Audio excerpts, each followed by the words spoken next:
Guys আবারও Garena মিষ্টি cup দিয়ে দিয়েছে নিয়মের মধ্যে।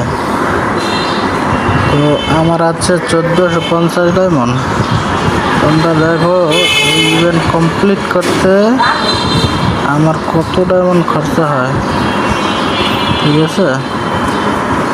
আর তোমরা যদি নেও তাহলে সমস্যা নেই, নিতে পারো, কিন্তু যাদের ডায়মন্ড অল্প আছে তারা ইভেন্ট কমপ্লিট করতে এসো না, কারণ অনেক ডায়মন্ড লাগে। কিন্তু যাদের লাক ভালো তাদের হয়তো ডায়মন্ড কম কাটবো, পার্সেন্টেজ হয়তো কম কাটবে।